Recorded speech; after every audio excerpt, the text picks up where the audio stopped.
Welcome to Life in the Leadership Lane. I'm your host, Bruce Waller, where I get to talk to leaders that are making a difference in the workplace and in the community. What do they do to get started, and what are they doing to stay there? And today, I have a special guest because I'm getting to talk to Lianne Daues. Lianne is the Senior Director of Talent Acquisition at Cornmark International. She's a speaker and a whole lot more. And I am so excited to have you on the show today, Lianne. I'm so excited to be here, Bruce. Thanks for having me. Oh, for sure. And I want to just real quick give a shout out to a mutual friend of ours, Kirsten Fossler. She is with High Profile Staffing. And I know we met a long time ago, or we might not have even met, but I saw you speak at Dallas HR. But recently, I call her KJ.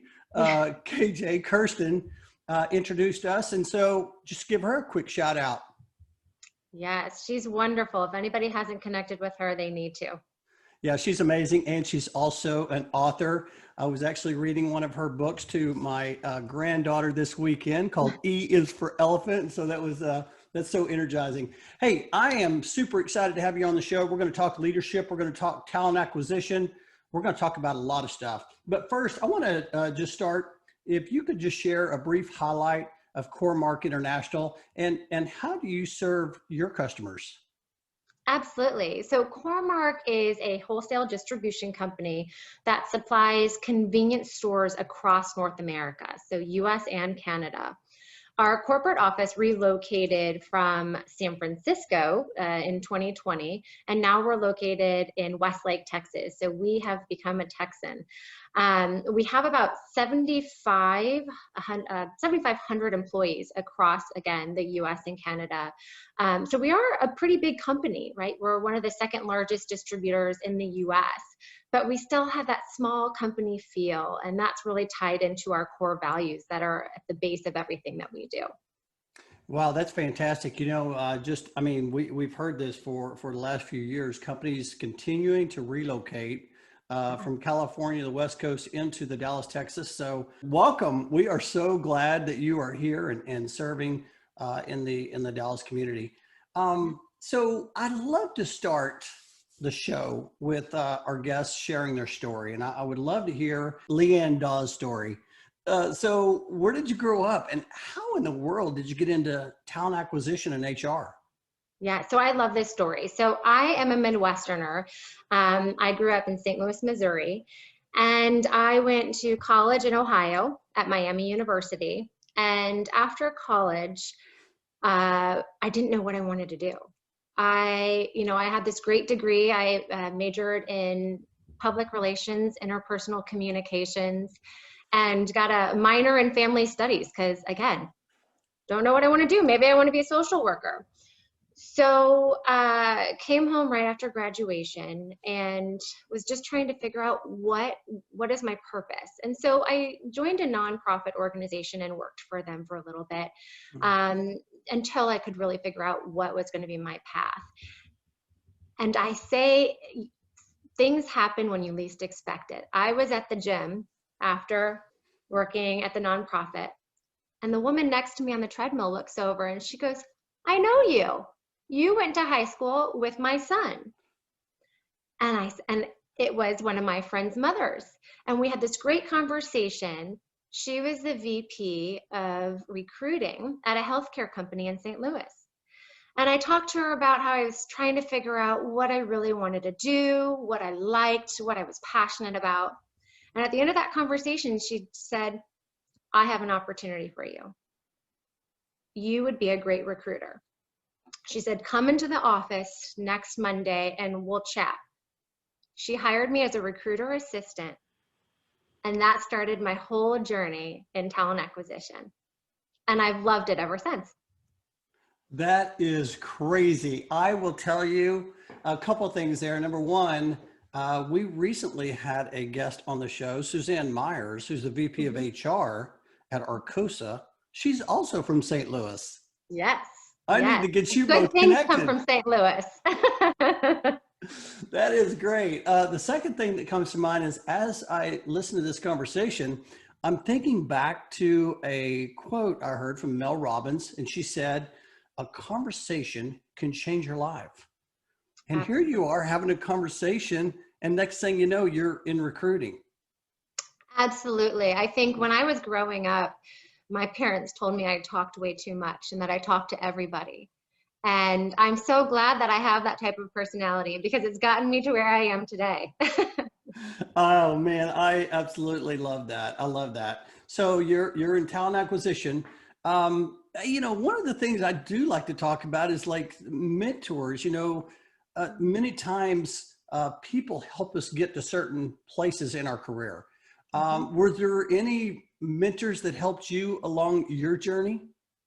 Oh, so many. Because when I think about a mentor, it's someone who guides you or guides another to a great success, right? And so Yeah. everything that has happened to me in my career is because I had other people to observe, to guide me and to provide me opportunities. I would say first and foremost, the individual that brought me into talent acquisition, that VP of HR, she mentored me, took me under her wings, and truly showed me what capabilities there were within me that I didn't know truly existed, and how to leverage some of the strengths I already knew I had in the business world. I think that's key. And then, I've had other mentors along the way, specifically at my time with Penny. That was a time I think I learned more in that time I spent at that organization than any other organization. And it's because we had great leaders in place and a lot of change happening. And you didn't really have time to sit back and contemplate a lot. You had to have confidence in what you were doing and execute. And that was really one thing that I learned through a great mentor at Penny is sometimes you can't sit back and contemplate too much. You have to have confidence in your strategy and push forward. Oh, I love that. I love that. I wrote a article recently on confidence, and it Mhm. started out with, yes, it's very important to prepare, but you've got to take action. You got to take action. And when you take action, all of a sudden now you have that experience. Sometimes you may fail, but that's how Yeah. we learn too. Bruce, that is one of my biggest things. It's okay to fail because that's how we learn and grow. And truthfully, that's really the only way you're going to succeed is if you're okay with failing and you learn from that and you take that knowledge as you go forward. Yeah, that's fantastic. So, you had help along the way, like many of us that have had success. Do you mentor others today, like in your role? Do you see yourself as a mentor? Absolutely. And I look at mentorship less in the formal way, but in the day to day, right? I believe that mentorship is something that anybody can do. I get mentored by colleagues, I get mentorship by senior leaders, and I get mentorship from the bottom up. I think however you can grow and um, be guided to greater success, that's how you truly experience mentorship. Okay, folks, if you have your pen and your journal, I mean, open that up or write this down. I love that. So you said it's less in the formal, but more in the day to day. Absolutely, that is gold. I appreciate you sharing that because I believe that as well. It's an everyday thing, of course. So so you had this conversation and you got into recruiting, and then all of a sudden you found out you liked it, and so you're with you mentioned J.C. Penney earlier. I think you've been with the Container Store, certainly now with Cornmark. Was there a time when you said, you know what? I found my lane. Because you were talking earlier about what's my purpose. I mean, you're sitting there thinking about, in the college life, what is my purpose? What do I want to do? And all of a sudden you're doing, you're in this profession. When was there a moment when when the light just clicked on and said, I have found my purpose, or has that built over time? Talk about that. No, I can distinctly remember it. It actually was a moment for me. And it was when I realized that as a recruiter, um, I wasn't just filling roles, I was making positive long-term impact on people, Mm. right?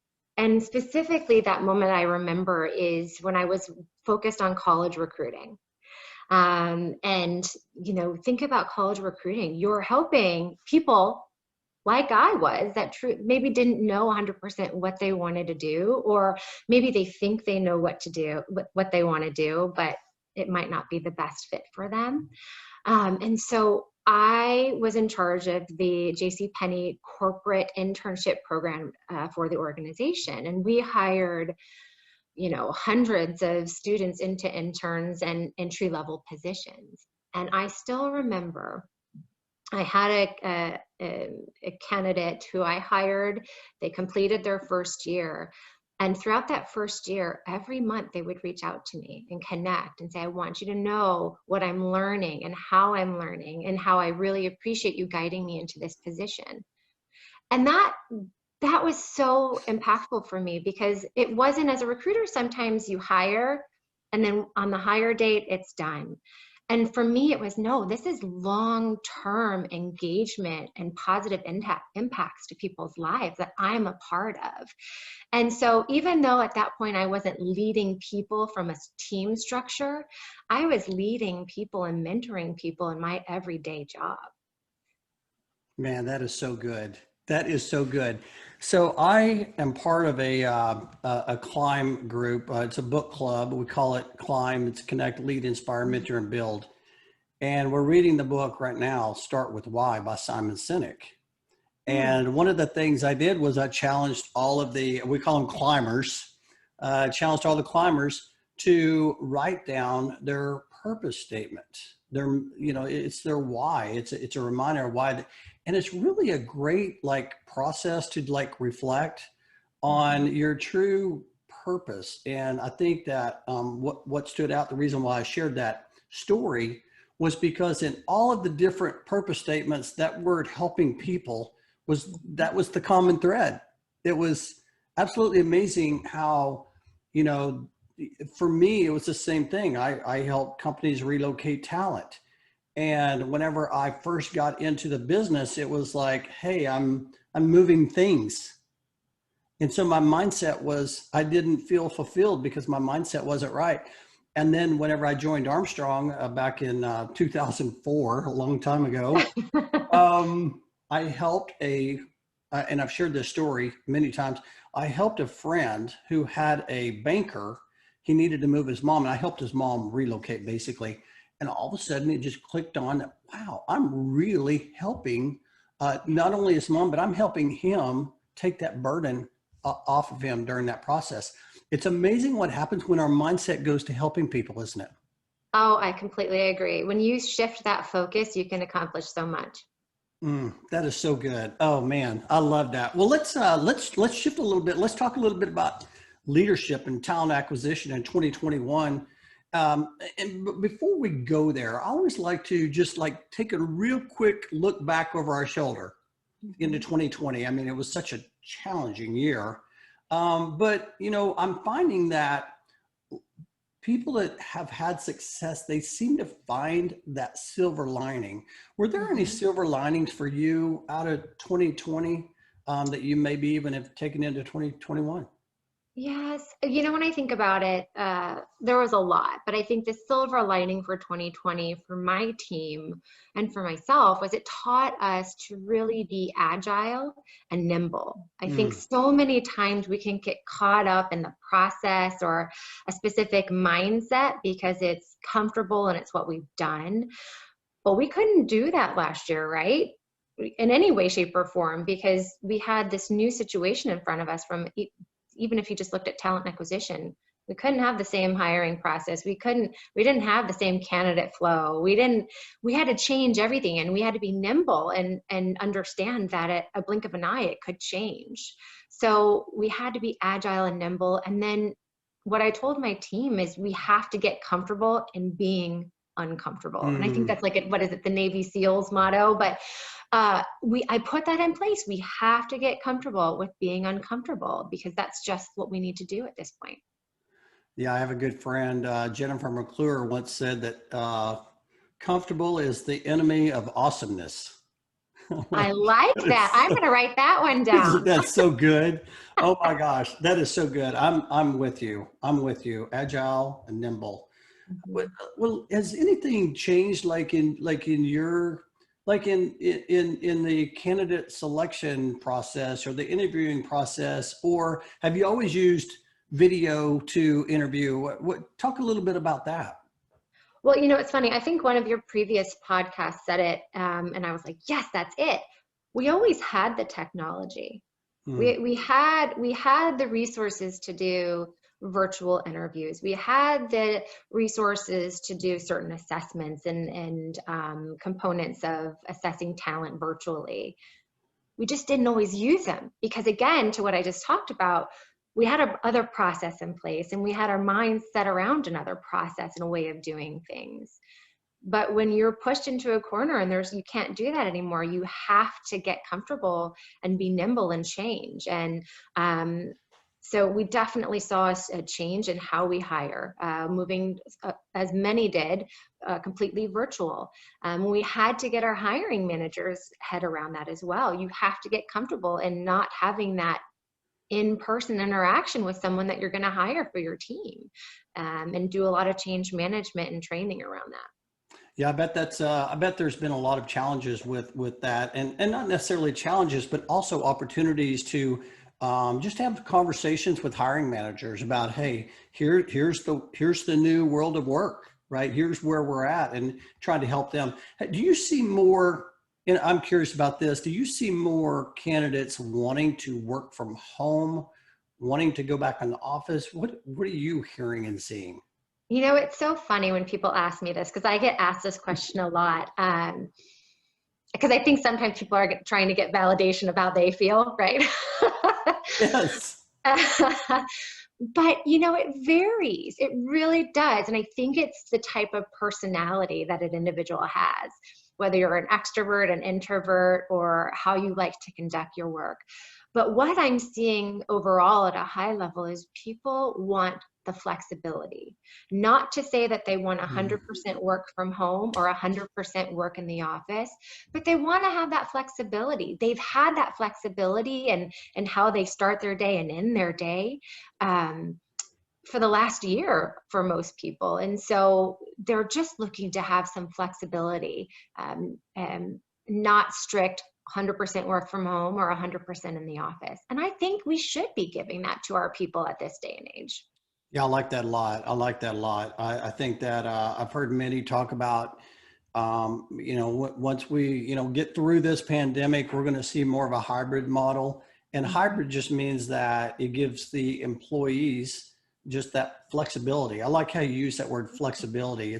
It's more or less, it's almost like empowerment, right? Yes. Yeah, I like. Yes. And think about it, Bruce, when you think about how we've evolved as a business culture. You know, when my father was working, it was, if you were seen, that meant you were doing your work, Mm. right? So if you were in the office starting at 7 and you didn't leave till 8, that meant that you were a good employee and were doing your work. And then as technology advancements have come into play and we can connect with work while not being in the office at our desk, it's shifting the mindset of you have to be in the office to be successful. And we're just evolving. Interesting. So when I was a young manager and didn't know any better, I actually was leading a international division, and one of the sales person, high performer, sales executive. I remember I would never see him, and I would be like, "What does he do? Where, what does he do with all of his, time?" I never see him, and now that I got into that role at Armstrong, and I'm like, oh my gosh, he was working so hard, and I didn't even know it. But it's like you said, that was kind of like that's the old world of work, right? You need to be seen. You're right with my parents as well. That's a great example. Hey, I want to talk a little bit about, being in talent acquisition. Employee branding is pretty important, isn't it? It Talk a is. little bit about that. Employer branding, I think, is one of those things that people really don't think about until you're in this type of role and it is a huge priority for any talent acquisition or organization overall. Long gone are the days where you could post and pray, right? You could post the position and put some good vibes out there and you'd get all the applications you needed. You have to be connecting and engaging with potential candidates at every point that you possibly can. I don't know the exact number now, but the last time I read up on it, candidates through their journey touch points of like 12 to 18 prior to them actually applying to a position. So think about that. Think about how strong your employer brand has to be at each one of those touch points in order to convert that individual into an applicant and then a hire.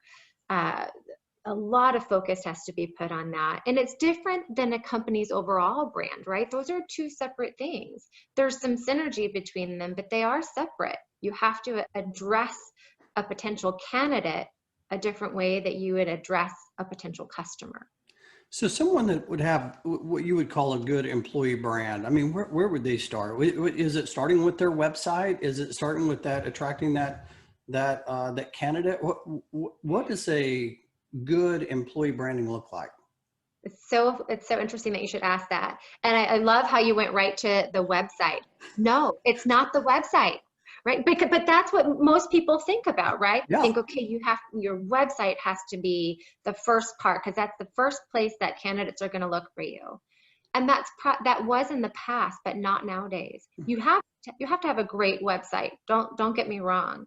But candidates are first Googling a company and looking at LinkedIn profiles or your Glassdoor ratings or your Indeed ratings or your In Her Site ratings. They're looking at these platforms that have real people reviews on your company.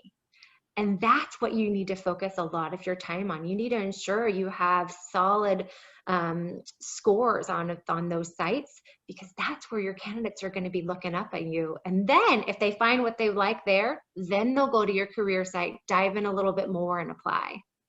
Okay, so you're saying, I'm really getting into this because you're right. First thing that comes to mind is that website. But I went through a LinkedIn training not too long ago, and it was actually, I think High Profile actually had someone that was speaking about this, but I immediately went and started working on my LinkedIn profile. So you're saying the LinkedIn profile is very important. Did you get someone to help you set yours up? What was that? How important is that? Well, I think the LinkedIn profile is important just because when candidates, after they go, I think first and foremost, it's the Glassdoor and the rating sites, right? Okay. That is where I think the highest priority is, because when we analyze the candidate process to applying, they're doing their research. They are very strategic about how and when and where they apply their interests. So you have to have that ready to go. And then LinkedIn, I think, is important because from a business perspective, candidates are looking at what do your employees' backgrounds look like? Who do you have at your organization that I might be connected with? What did I think of them if I am connected with them? It's kind of, if these are the people I'm going to work with, I want to make sure that I jive with them, right? And so it's highly important. We actually invested in updating our LinkedIn on our own. We did not go externally for that creative. I want to ask one follow-up question before we get off the employee branding, because I think that's so fascinating and so important, more today than ever. Oh, yeah. So the Glassdoor and Indeed. So do you look at that like each day, each week to try to like see what's out there? Yes, we look at it on a weekly basis, and truthfully, I get updates that come into me, and sometimes I am looking at it on a daily basis for many reasons. One, from the branding standpoint, I want to make sure that what's being communicated out there is truly who we are as a company. And from the other side of that, if there's concerns or if there's comments that might be putting up a red flag, I want to get to the bottom of that with our internal HR team so that we can address it. If it's issues on management, if it's issues on compensation, those are all things that we can internally work on to be better long-term and to attract better talent. And so that's one thing I think is really important. I also think the whole point of Indeed and Glassdoor and even the social media outlets, the best part is showcasing your employees, having your employees speak. about the company. Not me or our Mm. creative team creating something that we want to exude about Cornmark or your company, but having your people speak for you and show who you are. I love that. That's fantastic. As a matter of fact, it just now hit me that I read a book recently by a guy named Jeff Henderson. He's a former executive for Chick-fil-A. Mm, Started helping with planning some churches, and now does some marketing. And his book is called "What Are You For?" FOR. And basically, what he's basically saying is, instead of putting things out there for fans to become, for people to become fans of you, you're becoming fans of them. You're mm-hmm. engaging, and I when I think about when you just talked about that, even with employees, I thought, you know what, that is what he's talking about. You're becoming raving fans. Mm-hmm. That is exactly. And then it also ties into just your overall engagement of your employees, right? It's all a circle Mm. of talent acquisition, talent development, like all of that comes together. It's a full cycle of people. This is so energizing. I love that, especially when you start talking talent development, because that's a big passion for me. I currently serve on Texas A&M State Council and help them with leadership development. So when you start talking development, I'm like, I'm all in. I know that you also like to do some speaking. I mentioned earlier that I had got to see you at Dallas HR. I'm just curious, what do you like speaking about? My passion is truly around the people part of engagement and culture, because culture is truly at the core of everything we do as an organization. And if we have the right culture in place and if we have the right employee engagement strategy that's really working, I'll work myself out of a job as a talent acquisition person, because people will want to stay at the company and we won't have as much turnover and requisition needs. So when I get to chat about people and culture and how to truly create that and engage that type of environment, I get excited. Oh man, I love that. I would have never even like really thought about that. The Oh yeah. importance of talent acquisition. You're trying to, you're recruiting, you're talking to different people about the organization and how important that culture is. Culture is at the core of everything we do. Culture is at the core of our employer branding, our employee engagement. It's at the core of everything. So if you don't have that right, you're not going to be successful in all other parts. Oh, that's fantastic. I am so glad you shared that. Thank you so much. Oh man, that's terrific. Well, you know what? I hope I get to see you speak again soon about culture. I mean, it sounds fantastic. So let me ask you this. We were talking last week or so, and you talked a little bit about growing in your leadership. And I was just curious if you would share, I mean, learning and growing. I mean, it's just energizing, isn't it? Mhm. What are some things that you see high performers, yourself included? What do you see as some of the things that you do to continue to learn and grow? Yeah. So I think I said it before, but we all learn something every day. I learn something every day because we learn by doing, we learn by observing, we learn by mentoring and coaching. We should be all learning every day, and we do. I think with high performers, being comfortable with ambiguity and uncertainty, I think once you get comfortable in the unknown, that's when you really begin to learn, and that's when you can find opportunities that you maybe previously had missed. But there's failure involved. Do you ever feel fear failure? You know what?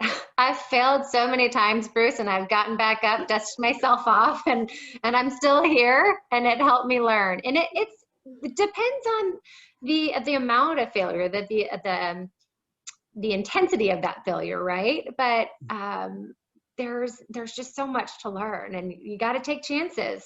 Yeah, I love that. Yeah, learning outweighs all of it, right? You know, you're Yeah. going to get better, whether you fail or whatever. You're going to get better if you just continue to.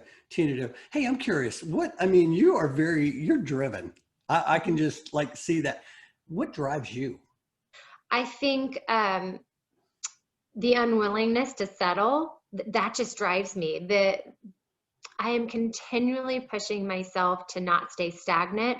I always tell my bosses, I don't care what you put in front of me or what role you put me in, I just can't stay stagnant. I have to see that we're going to keep chugging, and that I'm going to keep learning and growing. And that'll have an impact. That really motivates me to be able to say that I have an impact. And it goes back to what we were chatting about at the very beginning. If you focus around how you can impact people, that motivates you and drives you. Yeah, that's so good. That's so good. I was actually thinking about, so I read a book by Brene Brown. I think it was Dare to Lead. And she talked about, we all should like know our two highest values. Like if somebody said, hey, what are your values? You should be able to like name two just right off the top of your head.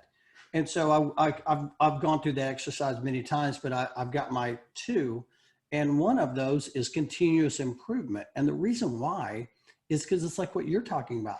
If I don't feel like I'm improving, like one day I just go through the day and I didn't learn anything new, I feel sluggish. Like as if I didn't get any sleep that night. It just doesn't feel good. And then all of a sudden I'm taking a class this year called Growth Day. And so it's the first day of each month. And whenever it's time for Growth Day, I all of a sudden just get this bolt of energy. You ever feel like that? Oh, 100%. I can tell, on a daily basis when I look back at my day, and I can tell if I'm sluggish or if I'm just kind of down a little bit. It's because I didn't learn and push myself or gain something that day that I really need to. That's one of the things I've always hoped to get out of this podcast, is that we can help others just with an idea or something that will just energize them, or maybe even they're looking for some validation. You mentioned that earlier, hey, I'm on the right track. I 100% agree with you. Again, as I was listening to your podcast and similar ones, that is a lot of the time you listen and you hear people going through the same situation or their talent acquisition or HR journey, and I'm not alone, but I'm on the right track. And then it's also connecting with them and learning and growing. Yeah, no, that's so good. Hey, as we kind of continue in this area, I want to ask, so we can help others grow along the way. For those candidates, so there's a lot of candidates in transition just from the pandemic, and what are some, I was wondering if you could share some tips on what candidates might consider to put them like just in better position to land something new in the new year. Yes. I've been thinking about this a lot and helping a lot of people that are going through transitions right now due to COVID. It's putting one foot in front of the other, but it's connecting. If it comes down to one word, it's connecting. And on multiple points, connecting with people in your network, connecting with people from your past that could help you as you go to your future. But it's also connecting the dots between what you truly want to do and the skills that you have in front of you and the skills that you need in order to get to that end result that you're looking for. So it's connecting with people, connecting your purpose and your goal for your next opportunity, and connecting those skill sets. Yeah, I think that's great. Connecting. It's more than just meeting someone, right? It's more than just having that conversation, but it's connecting with your purpose and what energizes you. A lot of times people will ask me, they'll be like, hey, where's a good place to start? And I always start with, what energizes you? Like write that down, because you'll eventually be led to your passion and what you want to do if you'll just start by writing down those things that like just energize you. 100%. Yeah. 100%. Yeah. And Bruce, I have to tell you, I think you've listed 6 different books that you've read in this podcast. I need your book list. I am so impressed. I love that. Oh my gosh. We need to get you in our Climb Book Club right now. Yeah. We're reading Start With Why. No, that's fantastic. That's another thing too. And I'm glad you mentioned that. We'll touch on that here in a minute, but books can also connect you, right, with their story. and they can help validate and help you. I love what you said about connecting. Yep. Yeah, that's Perfect. fantastic. Oh my gosh, that is so good. Hey, I want to shift gears real quick. You talk about leading a team, and I can tell you're very good at that. What about leading you? How do you lead, Lianne, every day? Can you share a daily practice or just something that you do every day that helps keep you on track? Yes, and it's actually evolved through COVID, and it's actually helped me to get in a good space of how I lead myself and make sure I'm level-minded and ready for the day. So I actually look at my day of having two bookends, right? Okay. So I wake up, don't laugh, I wake up at 4:30 in the morning, and I go to my office and I execute on a couple of tactical things or look through my email and get my mind in the right space for what I need to accomplish that day, who I need to connect with, who I need to maybe support, and some of the key projects I might need to execute on. And then after I take about an hour and a half, 2 hours, then I go for my run. So I've laid out what I need to do, but then I go for a run and I don't have a computer in front of me. And then I again think through, what do I want to accomplish? It's a little more about me at that point, but work comes into play. And it's just clearing my head. I'm not mom. I'm not Lianne, the leader. I'm not, I'm just me. And so I do that. And then that's my front bookend, right? I've set my mind to what I need to accomplish that day. And then I go through the day, and at the end of the day, it's the other bookend where I look over what I did that day. I look over what didn't I get crossed off my to-do list, which inevitably is way longer than I would want it to be, but it's okay, right? And then I focus on, okay, I prioritize what I need to accomplish. Maybe that next morning when I have that hour and a half, 2 hour time frame, or what I need to delegate that next day in order to execute appropriately. So that's the other bookend, because I was finding if I didn't do both of those, I wasn't feeling like I accomplished or was progressing on things. And I also found that it was flowing into my personal time, right? So my mom and my wife time. And so by having those bookends, I'm really able to separate.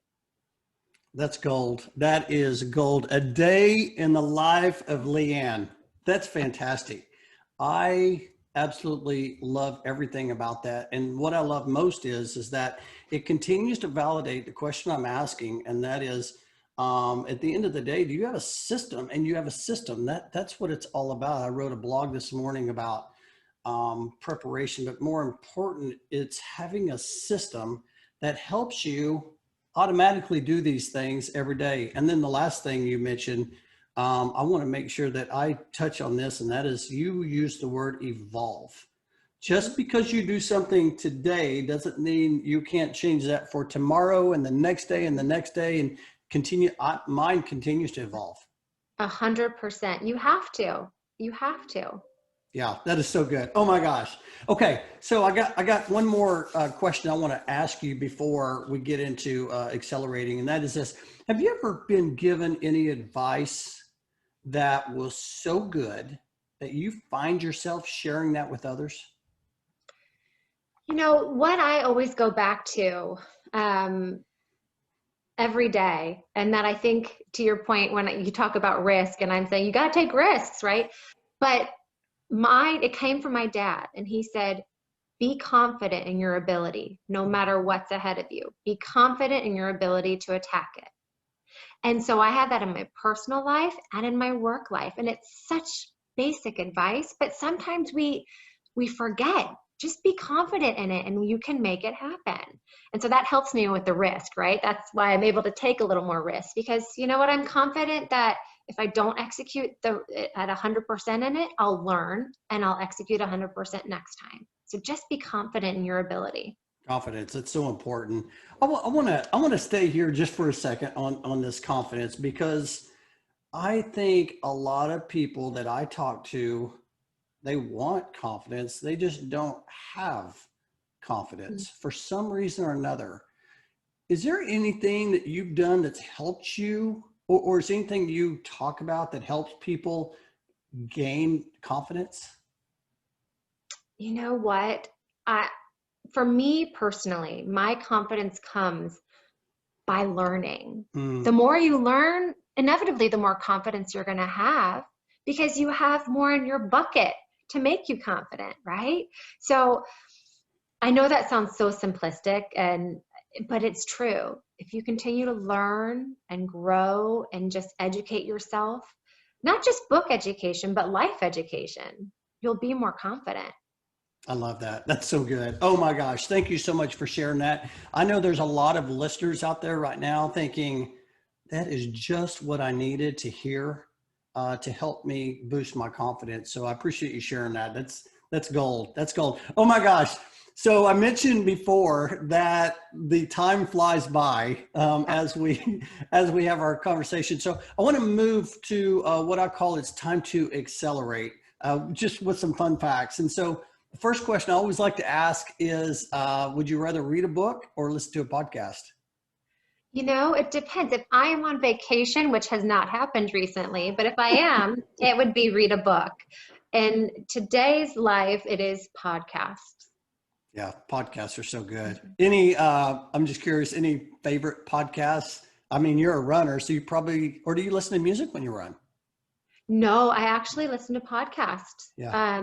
So many leadership and development ones, but when I want to get just out of that space and just listen to something fun, anything true crimes. There are so Ooh, many good true crimes ones that it still makes you think, but it's nothing related to work, so it's fun. I had CHRO on recently, Jill Cole, and Mhm. that's like her passion. She loves the true crimes. So good. So much psychology that you can put into place. Oh, wow. That's awesome. Oh, I love that. I love that. So we talked about the silver linings of 2020. We're in 2021. What are you most grateful for?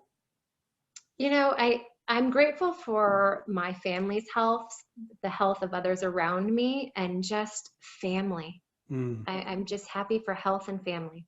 hmm Yeah. We've got a lot of time to spend together this last year or so. No kidding, right? Oh man. Well, let me ask you this. We're trying to get through this first quarter out of the gates, really, uh, and got our eyes on the target ahead. What are you most excited about for 2021? You know, I'm most excited to see the evolution of the work environment and truthfully how talent acquisition overall and talent acquisition at Cornmark evolves as we transition out of COVID. Yeah, yeah. Me too. I think we all are. I'm ready to do, give people some high fives and Yes, just see some face to face. I can't wait for that. Well, let me yes. ask you this. I mentioned the word earlier, how I was energized by certain things. What energizes you? People, Hmm. people energize me. Having connections and having people interaction, that's what gets me excited every day and energizes me. Oh man, that is so good. Oh, that is so good. I think Paige Luckemeyer also mentioned the same thing. She is the director of HR for Black Mountain Sand, and she mentioned the same thing. She's like, people. Oh man, that is so good, and I can tell. So okay, so this is the last question, Lianne, and this is the question I probably my favorite question that I like to ask, and the question is, Lianne, that's 10 years older. She's around the corner right now, and she's getting ready to knock at your door, and you're going to go answer that door, Hmm. and you open that door. What is she going to say to you? Live in the moment. Live in the moment. I think as I've said, I'm driven and learn and grow and learn and grow. There's a flip side of that. Sometimes I need to be in the moment and just absorb what's happening right now and not continually look ahead and push, push, push. I think there's a balance. That is so good. I appreciate you sharing that. I think I actually got a text last week from a friend, Kelly, who sent me a text and was talking about presence and the importance of presence and being in the moment, like what you're talking about, because for some people that will be like their most important part or connection of the day with you. 100%. 100%. And that's a learning. I am continually learning how to flex that muscle and to be present. So I would tell myself, be in the moment. Oh man, this has been so good. I appreciate you sharing your wisdom and your perspective. Lianne, if somebody wanted to connect with you or learn more about Cornmark, what would be the best way that they would connect with you? The best way to connect with me is on LinkedIn. I'm on that every day, morning, noon, night. So connect with me on LinkedIn and I'd love to chat. That's fantastic. Well, if you're listening to the show or you're watching this podcast, I would love for you to review the show. We love these 5-star reviews. Share us what you liked, what energized you about the show, and just really appreciate you being part of this Life in the Leadership Lane community. And so I want to say thank you so much, Lianne, for coming onto the show, just sharing and energizing us. And I know, I am confident that there's a lot of people out there that are taking notes and got a lot out of this show. So, and a lot what you had to say is going to really help them. So thank you so much. Thank you for having me. This has been fun. I love to talk and connect. Listen, I cannot wait to share it. So listen, have a great week. You as well. Bye.